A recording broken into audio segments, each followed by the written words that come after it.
মন থেকে কিছু চাইলে ভগবান সেটা দেবেই দেবে। কেমন লাগছে? এই হচ্ছে তুঙ্গনাথ বাবা আর পার্বতীর জায়গা। সকাল সকাল উঠে পড়েছি, এখন বাজে ঘড়িতে 8টা। আর আমি চন্দ্রশিলা দর্শন করতে পারিনি, আমার শরীর খুব খারাপ ছিল।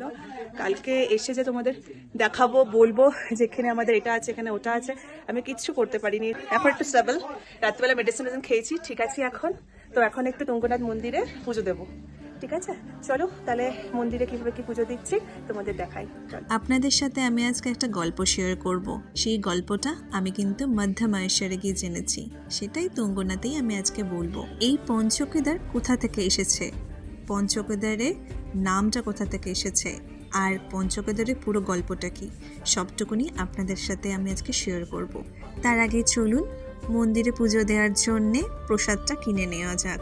এটা কিন্তু গণেশ হোটেলের একদম লাগোয়া শপ। এই শপে কিন্তু আপনার সব রকম জিনিস ঠাকুরের পেয়ে যাবেন। মা পার্বতীকে পুজো দেওয়ার জন্য ঠাকুরের চূর্ণি, শিবলিঙ্গ, শিবের মূর্তি, প্রসাদ, ধূপকাঠি সবকিছু পেয়ে যাবেন এখান থেকে। এমনকি ডোর ম্যাগনেটও কিন্তু এখানে পাওয়া যায়। নভেম্বরের মিড থেকেই কিন্তু অলমোস্ট তুঙ্গনাথের মন্দির ক্লোজ হয়ে যায়, পুরোটাই তখন বরফে ঘিরে থাকে, তাই জন্যই মন্দির তখন বন্ধ থাকে।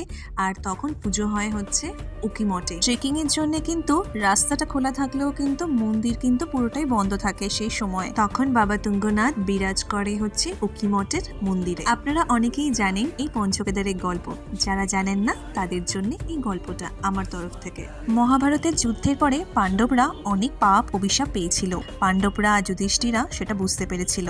সেই পাপ থেকে কি করে তারা মুক্তি পাবে সেটাই ভাবতে ভাবতে তাদের দিনকাল কাটছিল। সেই সময় নারদমুনি এসে পাণ্ডবদের বুদ্ধি দিল যে মহাদেবকে তুষ্ট করতে পারলেই তারা পাপ মুক্ত হবে। সেই কথা মতো পাণ্ডবরা চলে গেল কাশী বিশ্বনাথে মহাদেবকে খুঁজতে। আবার আর একদিকে নারদমুনি চলে গেল বাবা ভোলানাথের কাছে আর বুদ্ধি দিলেন মহাদেবকে যে এত সহজে পাণ্ডবদের পাপ মুক্ত করতে না।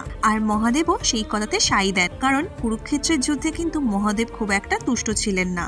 পাণ্ডবরা তো সবাই জানে যে কাশী বিশ্বনাথ আর না হলে কৈলাস, এই দুটো জায়গার মধ্যেই মহাদেবকে পাওয়া যাবে। পাণ্ডবরা চলে গেলেন কাশী বিশ্বনাথে মহাদেবের খোঁজে। অন্যদিকে মহাদেব তো ধরা দেবে না এত তাড়াতাড়ি পাণ্ডবদের কাছে, তাই জন্য ঠিক করলেন যে পালিয়ে যাবে কোথাও একটা। কৈলাসে তো যাওয়া যাবে না, কারণ পাণ্ডবরা বুঝেই যাবে যে কৈলাসে যেতে পারে মহাদেব। তখন নারদমুনির বুদ্ধিতে মহাদেব চলে গেলেন ঘারওয়াল হিমালয়াতে।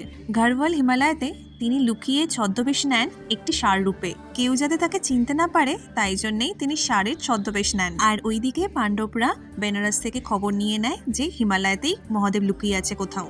মহাদেব কিন্তু ছদ্মবেশ নিয়েছিল গুপ্তকাশী এলাকায়। মহাদেবকে খুঁজতে খুঁজতে পাণ্ডবরা গুপ্তকাশী অব্দি এসে যায়। পাণ্ডবের মধ্যে দ্বিতীয় পাণ্ডব ছিল ভীম। ভীম কিন্তু দূর থেকে চিনতে পেরে যায় মহাদেব। চিনতে পেরেই দৌড়ে গিয়ে ওই ষাঁড়রূপী মহাদেবকে জাপটে ধরল। পুরাণে বলা আছে যে যখনই ভীম জাপটে ধরলো সেই ষাঁড়রূপী মহাদেবকে, তখনই 5টা ভাগে ছড়িয়ে পড়ল সেই ষাঁড়ের দেহ। প্রথম ভাগটা পড়েছিল কেদারনাথে। কেদারনাথে মহাদেব রূপী ষাঁড়ের পুঁছ পড়েছিল। সেকেন্ড ছিল মধ্য মাহেশ্বর, যেখানে মহাদেব রূপী ষাঁড়ের নাভিকুণ্ডলী পড়েছিল।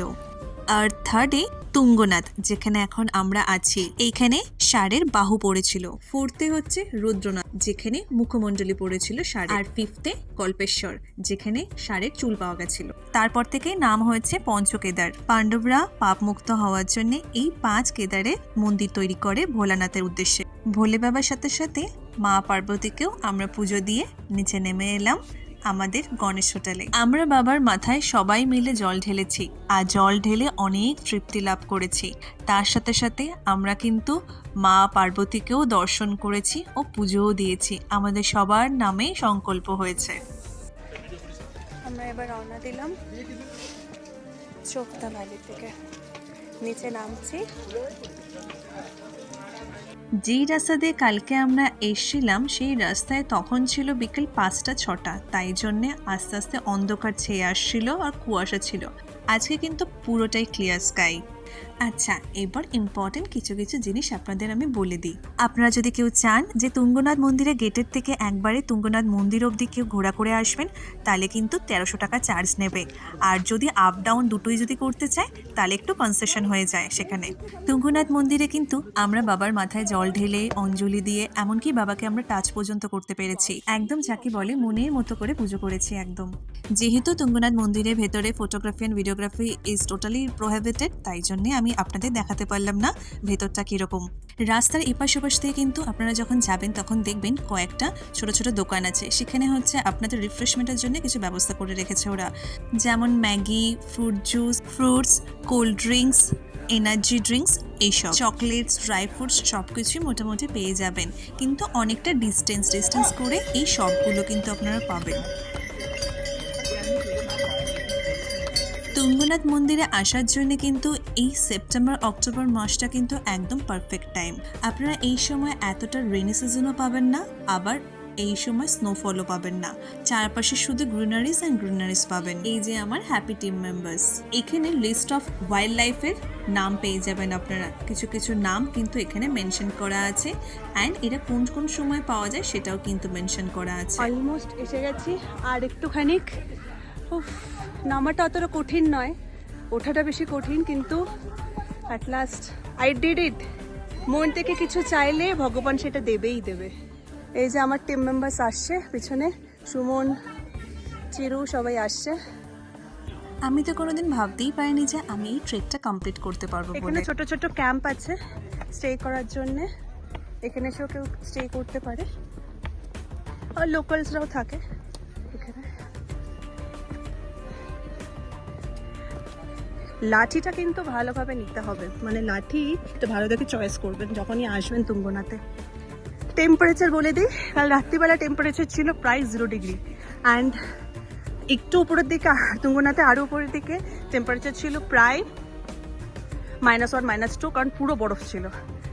টু টিমের সাথে এসছি, they are so cooperative and so helpful. মানে পুরো রাস্তাটা কালকে আমি যখন গেছি খুব কষ্ট হচ্ছিল, পুরো আমাকে চিয়ার অফ করতে করতে গেছে। অ্যান্ড আমার জন্য এই টিমের মধ্যে সব থেকে আমার জন্য চিন্তা ছিল সবার যে আমি উঠতে পারবো কিনা, অ্যান্ড রীতিমতো আমি ভোলে বাবার কাছে গিয়ে কেঁদে ফেলেছি, এত কষ্ট হয়েছে। অ্যান্ড যখন ভোলে বাবার কাছে গেছি না, তখন মনে হচ্ছিল I have received everything in my life, everything really.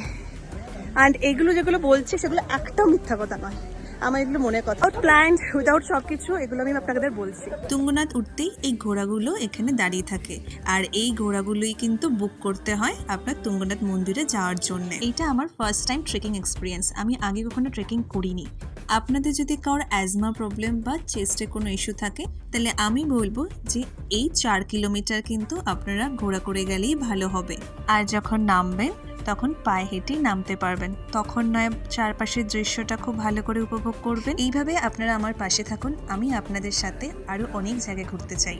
এখানেই আমাদের ডান্সে যাওয়ার গাড়ি ওয়েট করছে, মানে যেই গাড়িটা আমাদের কালকে নিয়ে এসেছিল চোপতা ভ্যালিতে, সেই এখন ওয়েট করছে এখানে। তাকে আমরা খুঁজবো, একটু ফ্রেশ হব, একটু বসবো, বসে তারপরে আবার রাঁচির দেখে আমরা রওনা দেবো। মোটামুটি আমরা 1 ঘন্টা 40 মিনিটের মধ্যে কভার করলাম নামাটা। কালকে উঠেছি 3 ঘন্টায়, লাস্ট আমার 1 কিলোমিটার খুব টাফ লেগেছে, অনেক কষ্ট করে উঠেছি। চন্দ্রশিলায় ওই জন্যে যেতে পারিনি, বাট আপনাদের আমি ভিউ দেখাবো, বাকিরা গেছিল করে নিয়েছে প্রত্যেকটা মোমেন্টস আপনাদের আমি দেখাবো, খুব ভালো লাগবে আপনাদের, ভিউজটা অসাধারণ ছিল।